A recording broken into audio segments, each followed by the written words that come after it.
Hey everyone, I can't believe it's already day 18 of the craft beer advent calendar. You know the drill by now. Go grab your beer, let's get into it. Day 18's beer is City Light from First 15 Brewhouse.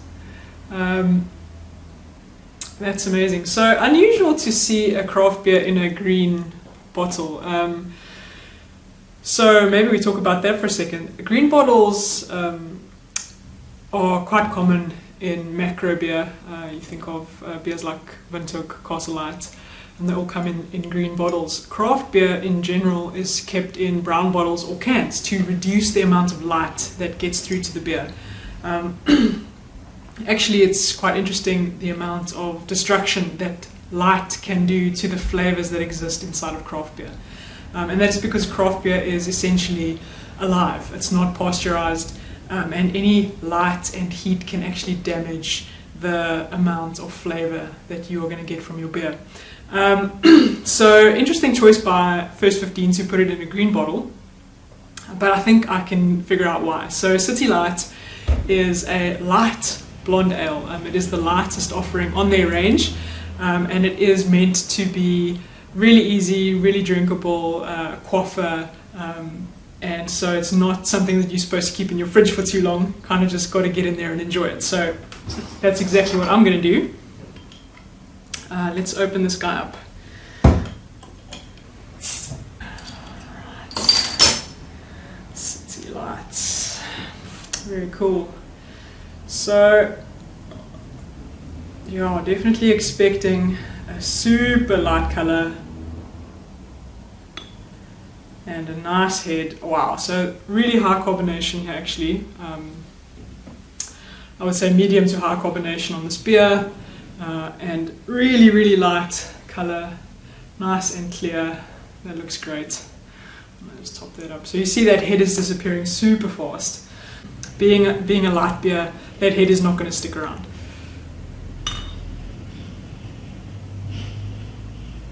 Alright, this is City Light by First 15 Brewhouse.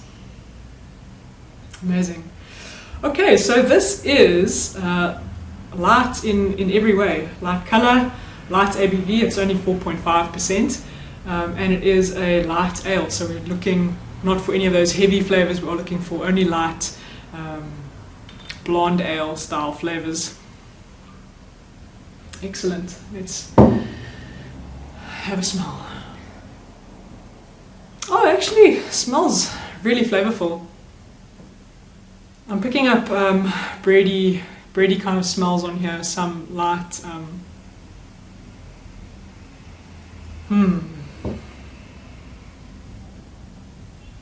Yeah.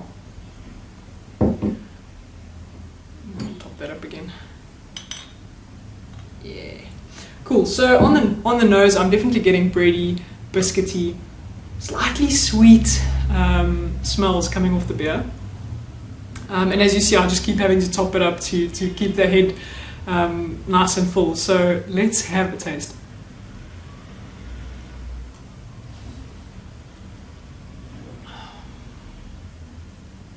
Oh yeah, that is just so easy.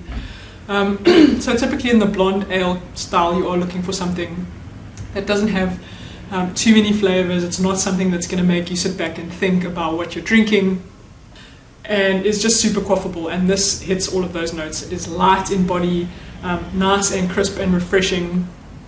You definitely know you're drinking a craft beer though, because you are getting some decent flavors on this beer. Slight bready, biscuity flavors, and maybe even a little taste of fruits. So there's something there that's a little bit fruity. So it's not malt only on this beer. Definitely delicious and quaffable. And yeah, a fantastic light blonde ale from First 15. So you may be wondering why I'm wearing a Mad Giant shirt. So First 15 Brewhouse is actually in Newtown. It's just down the road from the Mad Giant Brewery. And it's definitely worth popping in, having a visit, and chatting to Pumlani and Khotso, who are the brains behind the brand. So First 15 was named for Khotso and Pumlani's, I guess their friendship in high school was solidified by being in the First 15 rugby team. And that is how they came up with the name for their brand. Somehow fell into a love affair with craft beer and decided to set up a tap room in Newtown, which is kind of an arty, trendy part of Joburg. Has been hard hit by COVID, but hopefully we'll see us rebounding in 2022. And you see on their label actually is the cityscape drawn in black and white, so quite lovely, and a tribute to Joburg, even in the name. You actually see the Centec Tower there if you're familiar. Yeah, definitely worth a visit. They do offer brewery tours, and under normal circumstances they do have a tap room, which they've kept closed during COVID, and maybe we'll see that reopen next year as well. They have an interesting range, and if you bought the craft beer advent calendar last year, you would have tried their golden giraffe, and if I'm not mistaken, I think we also had their Amarula Porter in last year's craft beer advent calendar. So they definitely have an interesting range, and they also have a strawberry and mint ale, which is something unusual and definitely worth trying. You can buy beer from them if you go to first15brewhouse.co.za. So well done, First 15. Sorry I couldn't get to talk to you guys during this video, but I love your beer, I've been enjoying it, and I hope to see great things from you in the coming year. Cheers.